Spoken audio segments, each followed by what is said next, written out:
It's time to build raycasting engine like it's 1993 and chew bubblegum, and I'm all out of bubblegum. Oh, my bad. Anyway, armed with sprites, real-time lighting and mirrors that seemed impossible back then. This journey is about embracing failures, learning from wrong choices and hopefully not getting depressed. Yeah, it's not going to be easy. Tonight, we are going to build a wall. We are going to have strong, incredible borders. Then we will paint it with a texture and add bushes where people can hide in. We will add sprites and mirrors and floors and ceilings. And we'll get it done. And then we are going to scrape everything and then rebuild it again. I can already hear you ask, what is raycasting? It all starts with a text file where we have zeros and ones. Zeros represent empty space and ones represents a wall. We place player into the space and cast rays from his position. We measure how far the ray traveled and we draw a line inversely proportional to the length of the ray. That was mouthful. We start by creating a window using Raylib to display graphics. We load a map layout and initialize the player starting position. During the game loop, we handle user input from the keyboard and mouse to control movement and view direction. For each horizontal pixel on the screen, we cast a ray into the scene, calculate the distance to the nearest wall, and draw a vertical line representing the wall slice in black. Inside of the raycasting method, we process the ray step by step from the player's position in the specific direction until it hits a wall. A map value of 1. Once a wall is encountered, the distance from the player is returned. So yes, we have a functional prototype, but the walls are not solid color. Let's change that. By spawning a ray for each horizontal pixel. Good, it looks better, but now the walls are kind of chunky, so let's fix that as well. By making the step of the rays 10 times smaller. Excellent, now the walls look sharp. However, their solid black walls looks like something from the year 1980, so let's add some textures. We will use 2 textures, one for the x-axis and one for the y-axis. The cast ray method needs to change. Instead of moving the ray on both axes at the same time, we will first move the ray only on x-axis and check for the collision with a wall. And only after that we will move the ray on the y-axis and check for the collision with a wall again. This way we can return a flag that will let us know if we hit the wall on x-axis or y-axis. Later we will use this flag to determine which texture to use. What a transformation! But I think if we apply a different color for the ceiling and the floor, the image will pop out even more. It almost looks like Wolfenstein 3D. That said, as you can see on the wall, we have a perspective issue. It looks like fisheye effect. Some might say barrel distortion. Instead, using the distance between player and the actual wall, which is hypotenuse, we will use the adjacent leg of the right triangle. The degrees is a typo. Both angles are in radians. I'm happy with the result. Let's have some fun. Okay, that's enough. I don't want to get copyright strike. The walls are looking really nice, but we are missing something really important. Where are the sprites? Where are the NPCs and the items of the world? First, let's clean up our code by introducing player struct and fixing the typo. Now it's time to introduce our first sprite into our world, a bush. And let's just draw it over our walls so we can test if it renders correctly. It does, so we need to place it somewhere in the middle of our map and draw it as a sprite. The result scene will look like this. Multiple bushes can be placed behind each other, so we need to introduce Z-buffer. This buffer will allow us to render overlapping sprites from farthest to closest.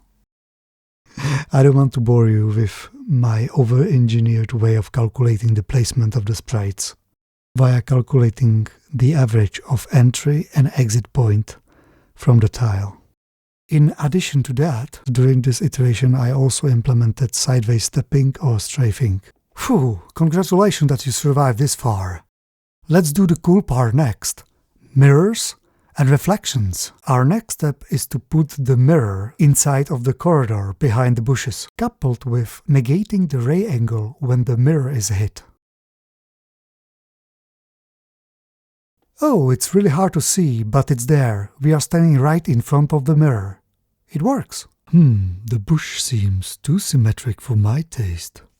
I think the time has come to replace the bush with non-player character.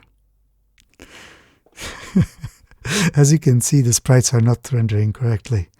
We accidentally introduced Leela from Futurama. Anyway, also let's put a border around the mirror. That will be achieved by rendering the mirrors the same way as the sprites. Still, the mirrors on the y-axis are broken. We will fix it by negating not the angle, but the delta on each axis. And the mirrors are looking good, but sadly I think the time has come to get rid of Leela. And while we are at it, I will also introduce the player character. The reflection of the player character is added by adding a flag is self not added in this reflection, and this flag is set to true whenever the mirrors is hit.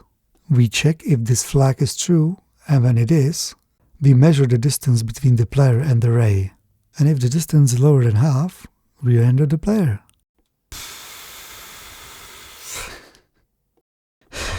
Yeah, and while I was at it, I also had to rewrite the whole cast ray method. Cast ray method. Yeah, I should probably think of a better name. And here we have it. The sprites are rendering correctly, and the reflections are also reasonable. Oh, wait a second. Wait a second. Huh? What the hell is even that? Leela is back. In the code, we precalculate cosine and sine of the ray angle. We just need to flip the sine when the ray hits the mirror on the y-axis. Alright, let's test it out. Ah, beautiful. I can hear say, shame, we are still missing floors and ceilings. Let's implement them. I started with naive implementation. Linear interpolation between the edges of the tile. The result? Horrible. And really slow. Let's interpolate the texture only between the step delta of the ray, and not the whole tile. And that is success. Yet, as you can see, there is some shenanigans underneath the sprites.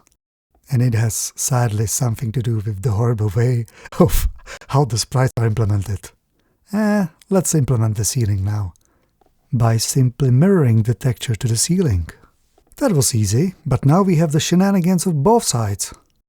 It's time to fix it by introducing a method that will check if the ray lies on the sprite. And indeed it does. On the other hand, the performance is rubbish. Our next step is to fix it. Maybe you heard that the Go language is really good for multiprocessing with those easily introducible Go routines. Yeah, foreshadowing.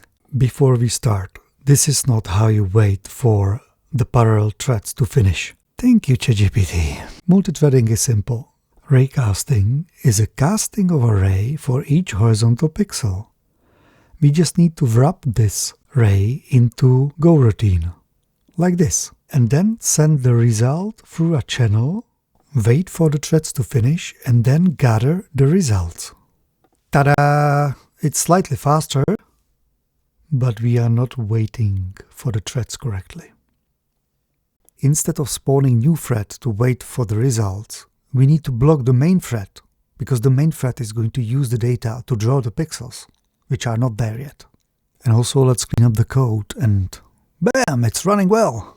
But the colors are kind of all over the place, so let's fix that first. We'll use the same texture for the ceiling, floors and walls, and unify the color of the mirrors and walls to blue. However, sadly this is not the real-time performance. This is.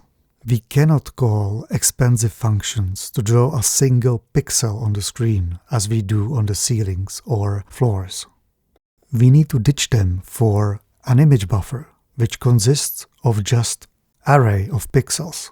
The floor and ceiling looks correct, but we are missing sprites. Let's implement them next. We need to convert all the sprite textures into image type, and then draw all of those colorful pixels onto image buffer. The sprites are drawn correctly, but it's really confusing, because you don't see any walls or mirrors. That's me! A warrior reflected on nothing, so let's add those mirrors and walls. Prepare both textures as an image type and draw them the same way as a sprite. That said, the texture processing does not support transparency yet. It's time to fix it. First, let's play with the image buffer and add those pixels together. That's a cool effect. But we need to not to modify the texture that is not transparent. So let's modify only the transparent part of the texture. Yeah, just like that, but the other way around. We need to only draw pixels that are not transparent. Almost there, but the mirrors are still not working and the color of the sprite is shifted. Time to fix it by improving the transparency logic for all object types. There is one last major visible rendering issue. Vertical scaling of the sprites that are really close to the camera. That said, there is something even worse. A memory leak. The source of this memory leak is that we are recreating the image buffer for each frame. And the Go garbage collector is not able to get rid of it, because we have unsafe pointer to that data. The memory filling is faster than a child after first Scary. Let's fix that by moving the initialization of the image buffer outside of the game loop. And it works, so let's fix those horrible vertical scaling issues of the sprites. The current implementation tries to fit the sprite onto the screen, no matter what. We should process the real coordinates of the pixels and draw only those pixels inside of the screen space. And while we are at it, let's implement double image buffer switching in order to improve performance. It will allow us to render the first frame while we are already computing the second frame. So this is before and this is after. Other thing we can improve is the detail of ceiling, floor and sprites near the player's camera by adjusting the travel distance of a ray for each frame based on the ray distance from the player. Well, look at that! The detail on the floor and ceilings. Is that ray tracing? Well, it is. But we still have abysmal performance. So let's cut the rendering resolution by half. That will more than double our frames per second. And we can move to solve the last remaining issue of the player's reflection. The player's distance is not calculated precisely, so the Z buffer is all over the place. And look at that, beautiful. But the mirrors are still looking kind of plain, so let's add some effect. Easy solution, we'll add blue tint for each reflection.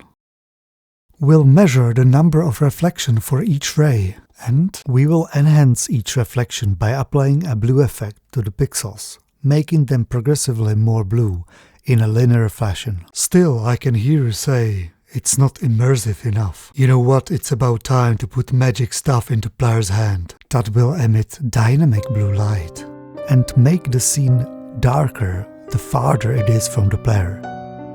We can also add a little bit of the static noise to improve the atmosphere. And now for the grand finale. Let's refactor the code and make it run on 486. It's about time to put a